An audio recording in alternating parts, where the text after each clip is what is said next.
स्वागत है आपका हमारे चैनल पॉलिटेक्निक क्लासेस में।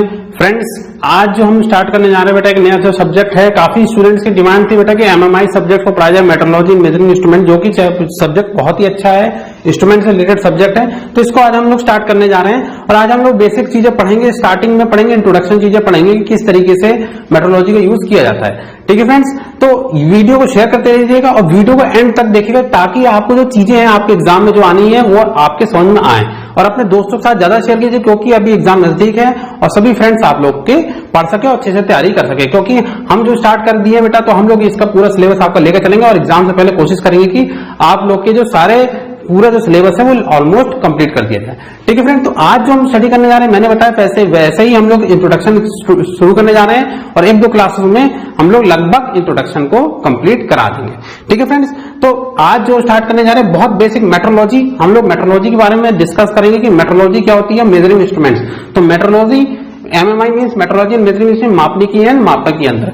ठीक है बेटा, तो मापनिकी और मापक यंत्र क्या होता है बेटा कि जब भी हम लोग देखो क्या होता है, आजकल क्या हो रहा है कि इंडस्ट्रीज बनती जा रही है, बड़े बड़े उद्योग लग रहे हैं, इंडस्ट्री लग रही, कंपनी लग रही है, वो सब क्या हो रहे हैं, बड़े बड़े प्रोडक्ट्स बना रही हैं, उनका प्रोडक्शन बढ़ता जा रहा है, कई सारे प्रोडक्ट्स बनाती जानी। तो जब वो प्रोडक्ट बनाती है तो उसके बाद वो लोग क्या करती है, टेस्टिंग करती है, चेकिंग करती है, उनमें हम लोग कुछ यंत्र यूज करती है, कुछ इंस्ट्रूमेंट यूज करती हैं, जिससे क्या होता है कि उनका जो प्रोडक्ट बने वो सही बने।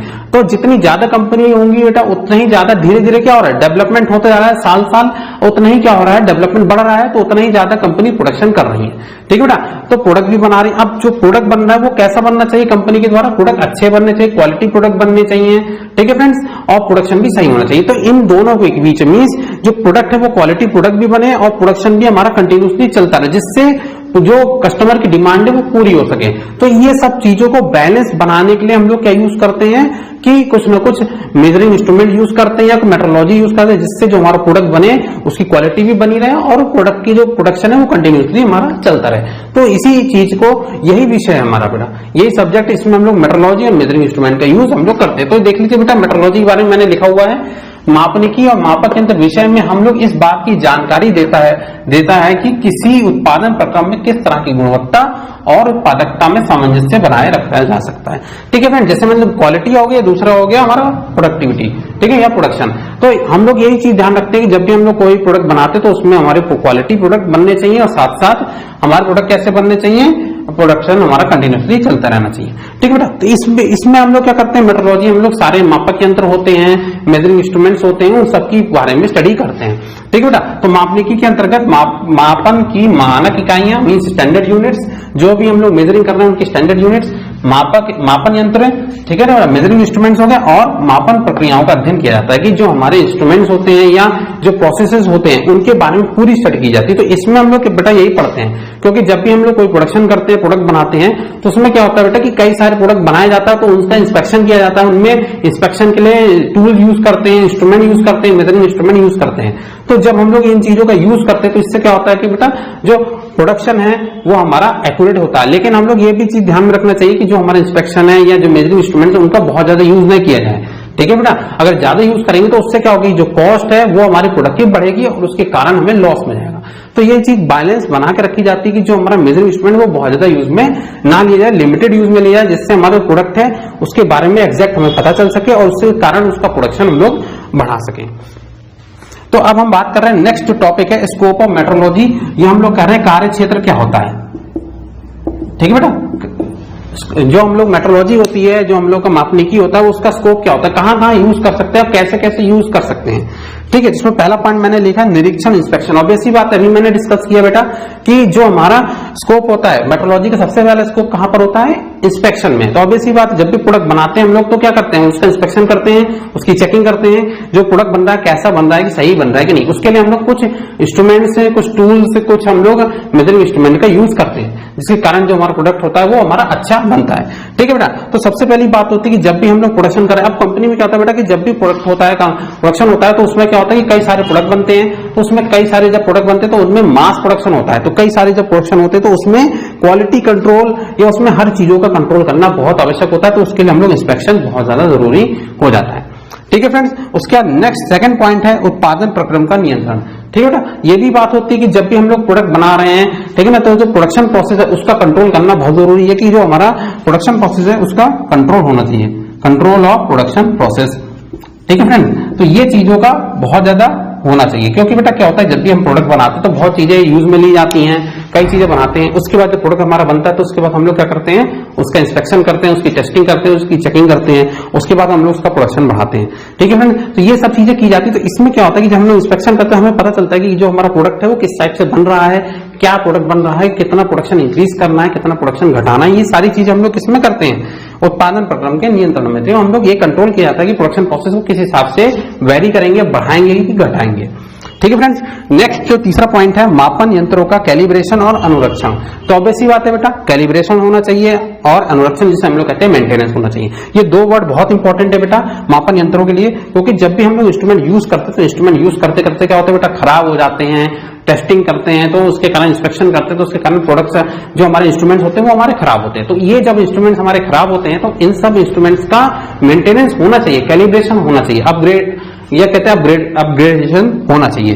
ठीक है, तो ये सारी चीजों का क्या होता है बेटा, क्योंकि जब इंस्ट्रूमेंट यूज करेंगे तो ये सब चीजें खराब, तो हम लोग क्या करेंगे बेटा, जो स्टूल है, जो टूल्स हैं या जो हमारे मेजरिंग इंस्ट्रूमेंट्स हैं उन सबका मेंटेनेंस होते रहना चाहिए, उनकी चेकिंग होती रहनी चाहिए, जिसके कारण जो हमारा प्रोडक्ट बनेगा तो उसकी एक्यूरेसी, वो चीजें हमारी बढ़ेंगी। तो और कैलिब्रेशन में हम लोग क्या करते हैं, एक्यूरेसी देखते हैं प्रोडक्ट की कि जो हमारा यंत्र है वो कितना एक्यूरेट है। ठीक है बेटा, तो एक्यूरेसी चेक करना, उसका मेंटेनेंस चेक करना, वो सारा चीज हम लोग इस पॉइंट के अंतर्गत हम लोग करते हैं कि जो इंस्ट्रूमेंट्स हैं वो हम लोग के किस तरीके से मेंटेन हो रहे हैं, किस तरीके से उनका मेंटेनेंस हो रहा है, किस तरीके से उनकी एक्यूरेसी चेक की जा रही है। ठीक है बेटा, नेक्स्ट है मशीन औजारों का संरेखन, means alignment of machine tools. तो ये भी बेटा बहुत इंपॉर्टेंट पॉइंट है आपके मेट्रोलॉजी के स्कोप के लिए। ठीक है फ्रेंड, तो इसमें क्या होता है बेटा, ये जो मशीन औजार होते हैं उनका अलाइनमेंट बहुत सही होना चाहिए, संरेखन बहुत अच्छे से होना चाहिए, क्योंकि जो भी टूल यूज में लिए जाएंगे उनका हम लोग प्रोडक्ट में यूज करते हैं। तो अगर ये अलाइनमेंट सही नहीं रहेंगे, उनकी प्रॉपर्टी सेम नहीं रहेंगी, सही नहीं रहेंगी, तो उसके कारण क्या होगा कि जो मशीन टूल्स हैं वो प्रॉब्लम करेंगे, डिफर करेंगे, और इनका जो वेरिएशंस हैं वो वेरिएशंस हमारे किस में दिखाई देंगे, प्रोडक्ट में हमारे दिखाई देंगे। ठीक है फ्रेंड, तो अलाइनमेंट होना बहुत ज्यादा जरूरी होता है किसी भी अलाइनमेंट। तो ये सारा चारों पॉइंट है वो किस में आएंगे बेटा, हमारे कार्य क्षेत्र में आएंगे। तो ये भी एग्जाम में पूछा जाता है, बहुत बेसिक चीजें हम लोग की पूछी जाती है। ठीक है फ्रेंड, अब आगे चलते हैं। नेक्स्ट जो टॉपिक हमारा है मेजरमेंट। ठीक है, मेजरमेंट की बात करें तो मेजरमेंट जो होता है, मेजरमेंट क्या होता है बेटा कि किसी भी प्रोडक्ट की या कोई भी प्रोडक्ट हमने बनाया है, कोई भी यंत्र हमने बनाया है, तो उसके डिफरेंट पैरामीटर्स को जो हम लोग मेजर करते हैं, उसकी लंबाई होगी, उसकी चौड़ाई होगी, उसकी ऊंचाई होगी, उसका व्यास होगा, ये सारे क्या हो गए, डिफरेंट पैरामीटर्स हो गए, length, breadth, height, diameter, range, ये सारी क्या होगी हमारी इसकी पैरामीटर्स होगा। तो जब डिफरेंट पैरामीटर्स को हम लोग मेजर करते हैं किसी भी प्रोडक्ट के, तो उसको हम लोग कहते हैं मेजरमेंट, मापन।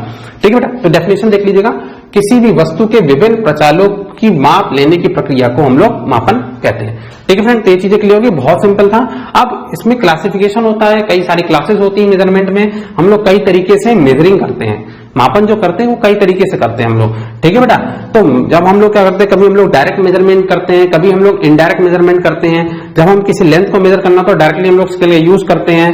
ठीक है बेटा, या हम लोग कोई दूसरी चीज मेजर करनी होती तो जैसे हम लोग मान लो टेम्परेचर मेजर कर रहे हैं, तापमान मेजर कर रहे हैं, या दाब या प्रेशर मेजर कर रहे हैं, तो उस केस में हम लोग क्या करते हैं, डायरेक्ट मेजरमेंट नहीं कर पाते हम लोग का, तो इनडायरेक्ट मेजरमेंट होता है। तो जो मेजरिंग होती है बेटा वो कई टाइप से होती है। ठीक है बेटा, डायरेक्ट मेजरमेंट भी होता है, इनडायरेक्ट मेजरमेंट भी होता है, चेंजिंग इन मेजरमेंट भी हमारा होता है। तो जो मेजरमेंट है बेटा उनकी जो क्लासेस है या इनका जो क्लासिफिकेशन है वो हमारा 3 श्रेणियों में आता है, 3 क्लासेस में आता है। ठीक है बेटा, मापन को 3 श्रेणियों में बांटा गया। पहला है प्राइमरी मेजरमेंट। ठीक है बेटा, प्राइमरी मेजरमेंट बहुत ईजी है, जिन मापों को लेते समय किसी भी प्रकार का रूपांतरण नहीं होता और सीधे ही प्रत्यक्ष प्रेक्षण से लिया जाता है। ठीक है बेटा, तो मीन्स जो हम लोग डायरेक्ट मेजरमेंट करते हैं, मीन्स कन्वर्जन कहीं नहीं किया जाता है, जैसे ही माप लिया, माप लेने के बाद हमें उसका एग्जैक्ट डेटा पता चल गया। ठीक है बेटा, डायरेक्ट मेजरमेंट किया और जो ऑब्जर्वर है उसने डायरेक्ट मेजरमेंट लेके उसने बता दिया कि इतनी रीडिंग है, इतना है, इसकी लेंथ है, इसकी इतनी ऊंचाई है, लंबाई है। ठीक है बेटा, तो ये जो चीजें होती है, ये जो मेजरमेंट होता है, जो मापन होता है, इसको हम लोग प्राइमरी में रखते हैं, हम लोग इसको कहते हैं प्रथम श्रेणी मापन। ठीक है बेटा, आप लोग ध्यान रखिएगा, इसे हम लोग कहते हैं प्रथम श्रेणी मापन। ठीक है, जिन मापों को लेते समय किसी प्रकार के रूपांतरण नहीं होता है, कोई भी चेंजिंग नहीं की जाती, कन्वर्जन नहीं किया जाता और सीधे ही प्रत्यक्ष प्रेक्षण से ले लिया जाता है। जैसे स्केल से लंबाई निकालना होता है बेटा, ठीक है ना, जैसे हम लोग स्केल से क्या करते हैं, लेंथ मेजर कर रहे हैं, स्केल से हम लोग ऊंचाई मेजर कर रहे हैं, हाइट मेजर कर रहे हैं, स्केल से लंबाई मेजर करते हैं, ये हम लोग का क्या होता है, डायरेक्ट मेजरमेंट होता है। हम लोग डायरेक्ट मेजरमेंट करके और डायरेक्ट हम लोग क्या करते हैं, नोट कर लेते हैं। ठीक है फ्रेंड, तो प्राइमरी मेजरमेंट क्लियर हो गया। इसके बाद नेक्स्ट सेकंड जो होता है, जो क्लास से होता है, वो सेकेंडरी मेजरमेंट होता है, द्वितीय श्रेणी मापन। ठीक है बेटा, अब द्वितीय श्रेणी मापन क्या होता है देख लीजिएगा इसको। जिन मापों में प्रेक्षण का केवल एक बार रूपांतरण होता है द्वितीय श्रेणी माप। मींस अभी तक हम लोग क्या करते थे, प्राइमरी मेजरमेंट में कोई कन्वर्जन नहीं कर रहे थे। सेकेंडरी मेजरमेंट में क्या होता है, द्वितीय श्रेणी में हम लोग एक बार कन्वर्जन करते हैं, और एक बार कन्वर्जन करके हम लोग जो रीडिंग मेजर करते हैं, ठीक है, तो वो हमारी किस में आती है, सेकेंडरी मेजरमेंट में आता है, द्वितीय श्रेणी मापन में आता है। मींस ये डायरेक्ट मेजरमेंट ना होकर इनडायरेक्ट होता है। ठीक है बेटा, जैसे तापमान और दाब मापन क्या होते हैं, इसके प्रमुख उदाहरण होते हैं। मींस टेम्परेचर मेजरिंग इंस्ट्रूमेंट्स जो होंगे या प्रेशर मेजरिंग इंस्ट्रूमेंट्स जो होंगे, ठीक है, जैसे थर्मोमीटर्स होते हैं बेटा, ठीक है, जहां हम लोग प्रेशर के लिए बात करते हैं, वही डायफ्राम गेजेस होते हैं, प्रेशर गेजेस होते हैं, तो ये हमारे डायरेक्ट मेजरिंग नहीं आते, क्योंकि इसमें चेंजिंग होती है। क्योंकि थर्मोमीटर में क्या होता है बेटा, आप लोगों ने सबने देखा, थर्मोमीटर में क्या होता है, लंबी लेंथ स्केल टाइप की लेंथ होती है, जिसमें हम लोग क्या करते हैं, उसमें टेम्परेचर मेजर करते हैं, तो वो लेंथ में मेजर होता है बेटा टेम्परेचर। और जब लेंथ में टेम्परेचर मेजर होता है, उसको हम लोग लेंथ को कन्वर्ट करते हैं टेम्परेचर में। ठीक है, तो ये कन्वर्जन हो गया, और फिर हमें टेम्परेचर में पता चलता है। तो ये क्या होता है, ये फर्स्ट कन्वर्जन है। ठीक है ना, ये फर्स्ट कन्वर्जन मेथड है, और एक कन्वर्जन में हम लोग इसे कन्वर्ट कर रहे हैं। तो जब उसमें कन्वर्जन किया जाता है, थर्मोमीटर हो गया, या जो तापमान हो गया, तापमान को जो मेजर किया जाता है, प्रेशर गेजेस हो गया, ये दाब जो मेजर किया जाता है प्रेशर गेजेस के द्वारा, तो ये सारे क्या होते हैं, ये सारे हमारे किसके अंतर्गत आते हैं, सेकेंडरी मेजरमेंट के अंदर आते हैं। ठीक है फ्रेंड, ये चीजें क्लियर हो गई आप लोगों को। तीसरा है टर्सरी मेजरमेंट। ठीक है, टर्सरी मेजरमेंट तृतीय श्रेणी मापन। ठीक है बेटा,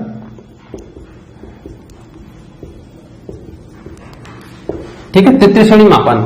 ठीक है, इसमें क्या होता है, जब भी हम कोई भी क्वांटिटी मेजर कर रहे हैं या कोई भी चीज मेजर कर रहे हैं, किसी भी राशि को मापने के लिए 2 बार रूपांतरण किया जाता है। मींस जब हम लोग उसमें जो रूपांतरण करते हैं, जो कन्वर्जन करते हैं, 2 टाइम्स करते हैं। इसमें 1 टाइम था, इसमें 2 टाइम करता है। फिर जो हम लोग मेजर करते हैं, ठीक है ना बेटा, कोई भी क्वांटिटी है, कोई भी हमारे पास फिजिकल क्वांटिटी है, कोई भी चीज है, उसको हम लोग जब 2 टाइम कन्वर्जन करते हैं, तो उसके बाद जो हम लोग मेजर किया जाता है, तो वो टाइप की जो हमारे मेजरिंग आती है, वो हमारे किसके आते हैं, इंस्ट्रूमेंट जो होते हैं, जो मेजर करते हैं इस टाइप के, वो हमारे आते हैं टर्सरी में। इसका एग्जाम्पल क्या है बेटा, जैसे हमारे विद्युत टैकोमीटर्स होते हैं, जो स्पीड मेजरिंग इंस्ट्रूमेंट्स होते हैं, या पायरोमीटर्स होते हैं, टेम्परेचर मेजरिंग इंस्ट्रूमेंट्स होते हैं, ये सब किसमें आते हैं बेटा, ये सारे हमारे टर्सरी मेजरमेंट में आते हैं। इसका एग्जांपल देख लीजिए, जैसे शाफ्ट घूमती हुई लिखा मैंने गोले के अंदर, तो जैसे मान लो कोई शाफ्ट हमारी घूम रही है, उसका हम लोग को मेजरिंग करनी है, कितनी स्पीड से घूम रही है, तो ये टर्सरी में आता है। कैसे आएगा बेटा, इसका पहले हम लोग प्रथम संवेदन मतलब फर्स्ट रूपांतरण करेंगे, फर्स्ट चेंजिंग करेंगे, तो घूमती हुई जो घूर्णन गति होगी उसकी,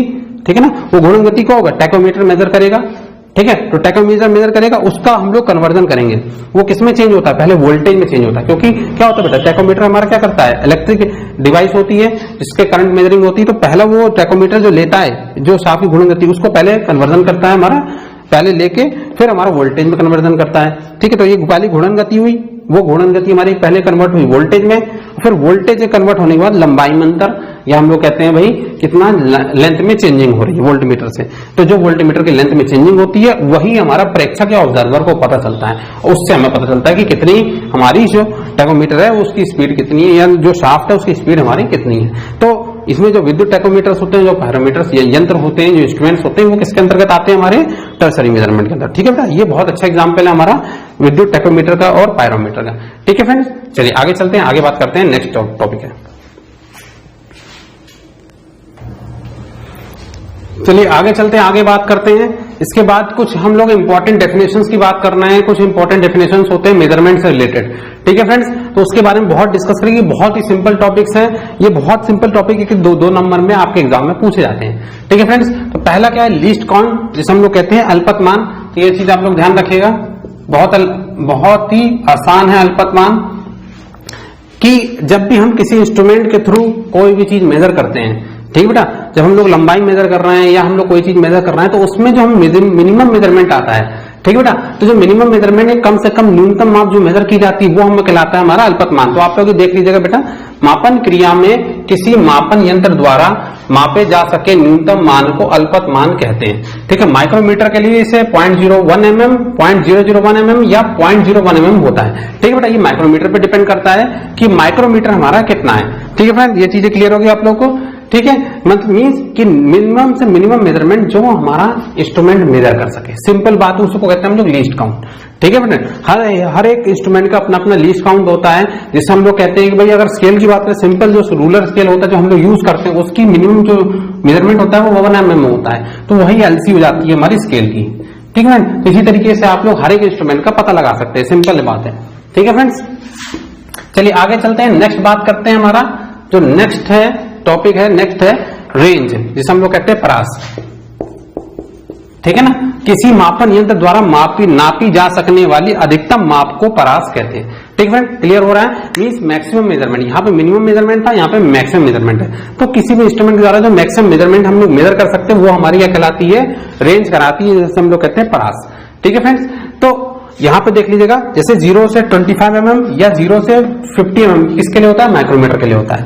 ठीक है फ्रेंड, तो ये बहुत इजी है, ये चीजें क्लियर हो गई आप लोगों को, रेंज और लीस्ट काउंट। इसका नेक्स्ट आता है रिपीटेबिलिटी। रिपीटेबिलिटी क्या होता है, ऐसा वर्ड ही क्लियर हो रहा है, रिपीट होना, एक चीज बार बार रिपीट होना। मीन्स जैसे मान लीजिए कोई भी ऑब्जर्वर है या कोई भी ऑब्जर्वर है, अगर कोई इंस्ट्रूमेंट या लेंथ मेजर कर रहा है या डायमीटर मेजर कर रहा है, तो वो इंस्ट्रूमेंट्स के थ्रू जब वो मेजर कर रहा है और बार बार वो इंस्ट्रूमेंट्स को मेजर कर रहा है कुछ टाइम के बाद, ठीक है बेटा, और वो जो वैल्यू निकल के आ रही है वो लगभग अप्रोक्सीमेटली सेम आ रही है, तो इस तरह का जो प्रोसेस होता है वो कहलाता है रिपीटेबिलिटी। किसी मापन यंत्र का वह गुण जिसके कारण किसी अवयव के किसी एक प्रचालन को एक ही निरीक्षक द्वारा अलग अलग समय पर मापा जाए और प्रेक्षण में समरूपता हो।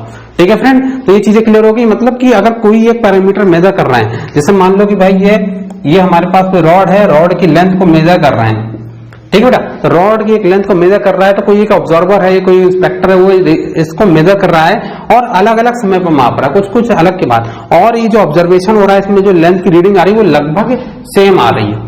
ठीक है, अप्रोक्सीमेटली सेम आ रही है, उसमें समरूपता दिख रही है हम लोग को।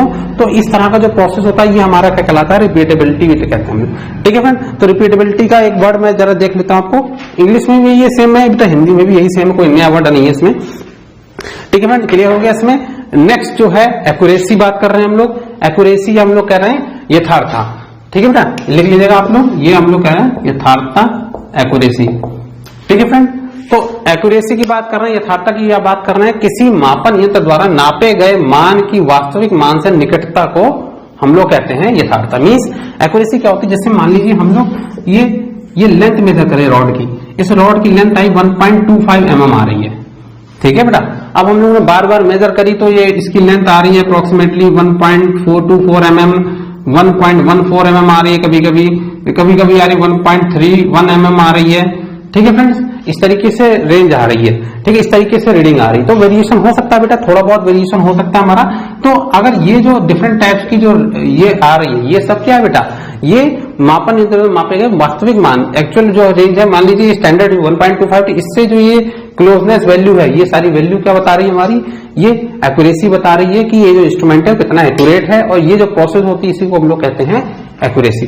ठीक है, ये चीजें क्लियर होगी। मींस एक ही रीडिंग के आसपास जो मैक्सिमम टाइम की रीडिंग आती है, ठीक है फ्रेंड्स, वो हमारी कहलाती है एक्यूरेसी या कहते हैं यथार्थता। अब पांचवा पॉइंट है प्रेसिजन। प्रेसिजन जिसे हम लोग कहते हैं सूक्ष्मता। सूक्ष्मता क्या होता है, किसी मापन यंत्र द्वारा समान परिस्थितियों में किसी माप में नापे गए विभिन्न मानों में समानता को सूक्ष्मता कहता है। अब देखो इसको सिंपल एग्जांपल समझते ही, डेफिनेशन आपको क्लियर नहीं कर रही। जैसे मैंने अभी आपको ये लेंथ बताई थी, इसकी लेंथ कितनी 1.25 mm है। ठीक है बेटा, इससे क्लोज जितनी वैल्यू आती जाएंगी, 1.24 हो गई या 1.2 हो गई या 1.3 हो गई, वो सारी एक्यूरेसी में आएगी। लेकिन अगर हम लोग इसकी प्रिसीजन की बात करेंगे तो कितना, मान लीजिए कैलकुलेट करके वैल्यू आ रही है 1.41 mm, 1.252 mm आ रही है। ठीक है ना, ये 1.256 mm आ रही है। ठीक है बेटा, इस तरीके से जो रीडिंग आ रही है, जब 3 वैल्यू में रीडिंग आ रही है, तो ये सब क्या है बेटा, ये बहुत ज्यादा क्लोज नहीं है वैल्यूज, ये 1.25 mm। ठीक है बेटा, तो इसमें क्या दिख रहा है हम लोग को, बहुत ज्यादा समानता दिख रही है, बहुत ही ज्यादा सिमिलर वैल्यू दिख रही है। तो इस तरह का जो प्रोसेस होता है, इस तरह की जो रीडिंग होती है, हम लोग कहते हैं उसे सूक्ष्मता। किसी मापन यंत्र द्वारा समान परिस्थितियों में किसी माप में नापे गए विभिन्न मानों में जो हमारी समानता होती है उसको हम लोग सूक्ष्मता कहते हैं। ठीक है फ्रेंड, तो ये चीजें आप लोगों को क्लियर होगी बेटा कि सूक्ष्मता क्या होती है। ठीक है, मतलब बहुत ज्यादा क्लोज हो रही है वैल्यू। एक तो एक्यूरेसी होता है क्लोज होना वैल्यू की भाई एक्यूरेट वैल्यू कितना क्लोज हो रही है, और क्लोज से भी क्लोज ज्यादा वैल्यू होती है तो वो हमारी कहलाती है प्रिसीजन। तो इतना ही अंतर रहता है बेटा एक्यूरेसी में और प्रिसीजन में। ठीक है बेटा, क्लोज से भी क्लोज हमारा प्रिसीजन होता है एक्यूरेट वैल्यू तक, या क्लोज होने चाहिए एक्यूरेट वैल्यू तक तो एक्यूरेसी होता है। ठीक है बेटा, सेंसिटिविटी क्या होता है देख लीजिएगा बेटा। सेंसिटिविटी सुग्राहिता किसी मापन यंत्र के सूचक के विस्थापन के मान, ठीक है बेटा, मतलब किसी मापन के सूचक जो पॉइंटर है उसका क्या है विस्थापन का जो उसका डिफ्लेक्शन हो रहा है उसका जो वैल्यू आ रही है, और यंत्र के उस विस्थापन के सापेक्ष मान के अनुपात को मीन उस यंत्र के सापेक्ष मतलब उस यंत्र में जब मेजर कर रहे हैं तो उसके एक्यूरेट जो रीडिंग वैल्यू आ रही है। ठीक है, मीन्स क्या होगा, जैसे मान लो कि हम लोगों ने पहले स्केल से मेजर किया और फिर स्केल के रिस्पेक्ट में हम लोगों ने डायरेक्ट इसकी वैल्यू को निकाला, तो उन दोनों के जो रेशियो होता है या उन दोनों का जो अनुपात होता है वो ही यंत्र की सुग्राहिता कहलाती है। ठीक है फ्रेंड, तो ये जो 5-6 पॉइंट्स थे, ये 5 to 6 पॉइंट थे अप्रोक्सीमेटली, आप लोगों को क्लियर हो गए होंगे। बहुत ही सिंपल पॉइंट्स हैं, आपके एग्जाम में 1-1, 2-2 नंबर में ये चीजें पूछी जाती हैं कि एक्यूरेसी क्या होती है, प्रिसीजन क्या होती है, या हम लोग कहें रेंज क्या होती है, लीस्ट काउंट रिपीटेबिलिटी या सेंसिटिविटी क्या होती है। तो ये आप लोग एज इट इज नोट कर लीजिएगा, जैसा मैंने डेफिनेशन लिखा है एज इट इज इसको नोट कर लीजिएगा और इसको अच्छे से पढ़ लीजिएगा, समझ लीजिएगा। ठीक है फ्रेंड्स, तो आज जो हम लोगों ने टॉपिक डिस्कस किया है लगभग ऑलमोस्ट मैंने first introduction chapter related discuss कर लिया था, और अगर और भी कोई चैप्टर टॉपिक्स छूट गए होंगे उसको भी मैं आगे चल के डिस्कस करूंगा। ठीक है फ्रेंड, तो मिलते हैं नेक्स्ट क्लास में, नेक्स्ट सेशन में एक नए वीडियो लेक्चर के साथ और नए चीजों के साथ। ठीक है फ्रेंड्स, तो इस वीडियो को शेयर कीजिएगा अपने दोस्तों के साथ ताकि ये सब चीजें पढ़ सकें और आपके एग्जाम में सब चीजें क्लियर हो सके। ठीक है फ्रेंड्स, मिलते हैं नेक्स्ट क्लास में नेक्स्ट सेशन के साथ। Okay friends, thank you friends.